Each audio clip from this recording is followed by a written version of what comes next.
Hello friend, स्वागत है आपका हमारे यूट्यूब चैनल शिक्षा जगत 2.0 पर। आइए प्रतिशत के चुनाव वाले कुछ महत्वपूर्ण प्रश्न देखते हैं जो एग्जाम में हमेशा पूछे जाते हैं। तो पहला प्रश्न इस प्रकार से है, कॉलेज के चुनाव में सचिव पद के विजयी उम्मीदवार को 69% मत प्राप्त हुए और उसने अपने प्रतिद्वंदी को 342 मतों से पराजित कर दिया। कॉलेज में विद्यार्थियों की कुल संख्या ज्ञात करें। तो जब भी चुनाव होता है, चुनाव में जो मत पड़ते हैं कुल, वो कितने 100% काउंट किए जाते हैं, जैसा कि आप जानते हैं। उसमें से अगर दो उम्मीदवार लड़ रहे हैं तो एक उम्मीदवार जीतता है, एक उम्मीदवार हारता है। तो जो जीतने वाला उम्मीदवार है यहाँ पे उसको 69% मत प्राप्त हुए हैं। तो जीतने वाले उम्मीदवार को, जो जीतने वाला है, जीतने वाले को 69% मत प्राप्त हुए हैं। तो हारने वाले को कितने प्राप्त होंगे? हारने वाले को 100 में से घटाएंगे 69 को, तो 31% मत प्राप्त होंगे। 31%।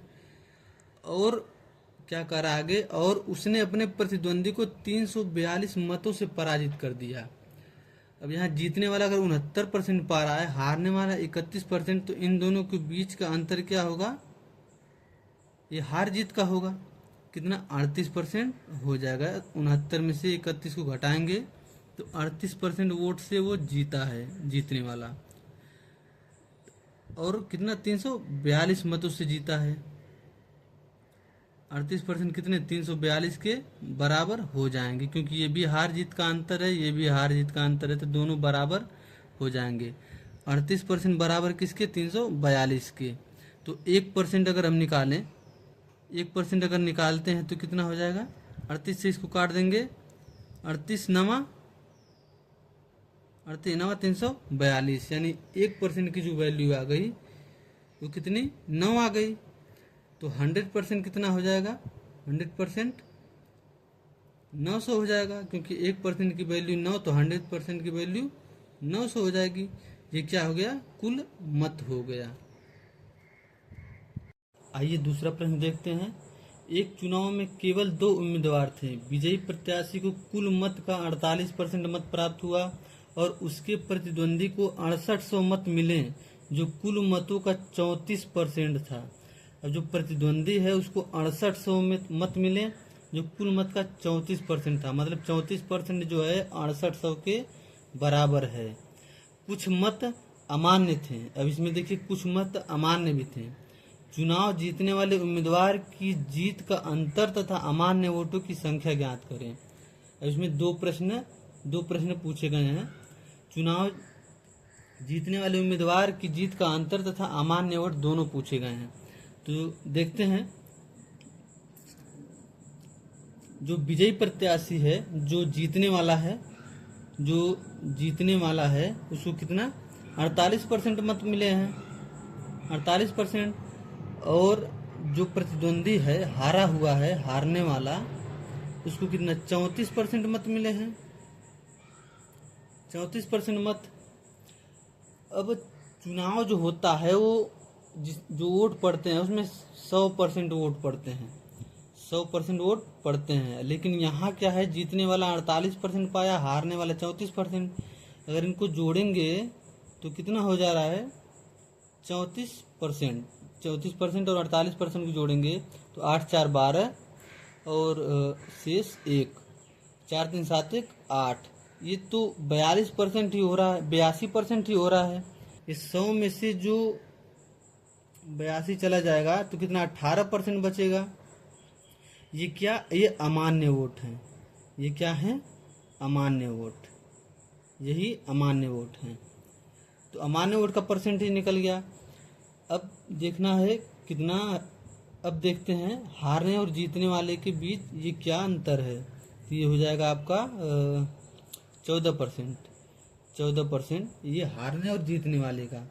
तो पूछा भी यही है कि चुनाव जीतने वाले उम्मीदवार की जीत का अंतर ये है, और अमान्य वोट की संख्या, अमान्य वोट का परसेंटेज निकल गया तो संख्या भी निकल जाएगी। लेकिन यहाँ क्या दिया था? 34% बराबर कितना दिया था? ये 6800 दिया था। तो 1% निकालेंगे 1% 34 से इसको काटेंगे, ये 2 बार में ये 68 कटेगा और ये 2 जीरो 200 हो जाएंगे। यानी 1% की वैल्यू कितना 200 आ गई। अब 1% बराबर 200 आ गया तो हार जीत का अंतर कितना है, ये 14%। 1% बराबर 200 तो 14% कितना आ जाएगा 2800। 2800 ये आ गया पहले प्रश्न का जवाब, ये हो गया। अब अमान्य वोट देखते हैं कितना, अमान्य वोट 18% है। अगर यहाँ 1% की वैल्यू 200 है तो 18% की वैल्यू कितना हो जाएगी, ये 3600। 3600 हो जाएगी। तो ये आपके पहले प्रश्न का उत्तर है और ये दूसरे अमान्य वोटों की संख्या। आइए फ्रेंड तीसरा प्रश्न देखते हैं। एक चुनाव में केवल 2 उम्मीदवार थे। हारने वाले उम्मीदवार को कुल मतों का 48% मत मिला। उसके एक प्रतिद्वंदी को 600 मत अधिक मिले तथा उसने 3% मतों के अंतर से जीत हासिल की। अमान्य मतों की संख्या ज्ञात कीजिए। तो देखते हैं, जो हारने वाला है, हारने वाले को कितना मिला 48% मिला। कुल मतों का 48% मत मिला। तो जीतने वाले को, अब जीतने वाले को देखते हैं।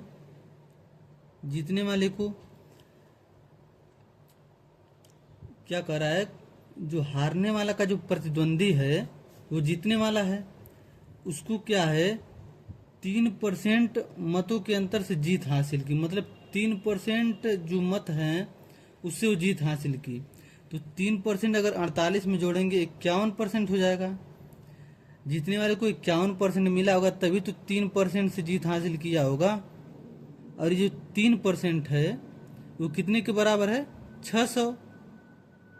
कैसे, ये क्या कह रहा है, एक प्रतिद्वंदी को 600 मत अधिक मिले और यहाँ 3% मत के अंतर से जीत हासिल की। मतलब 3% अधिक मिले और 600 मत अधिक मिले जीतने वाले को। ये 3% ये 600 के बराबर हो जाएगा। अब इसको देखते हैं ये कितना होता है, 48% और ये 51%। ये कितना हो जाएगा 8 1 9 और 5 4 9। ये तो 99% ही आ रहा है। चूंकि टोटल वोट कितने होने चाहिए 100% होने चाहिए। तो जो 1% है 1% वही होगा अमान्य वोट। अमान्य वोट कौन होगा 1% ही होगा। अब यहाँ 3% की वैल्यू 600 है तो 1% की वैल्यू कितना हो जाएगी, 3 से काटेंगे 2 बार में, 1% की वैल्यू 200 हो जाएगी। तो यही 1% ही निकालना था हमको, तो यही 200 होगा। तो यही अमान्य वोट 200 हो जाएंगे।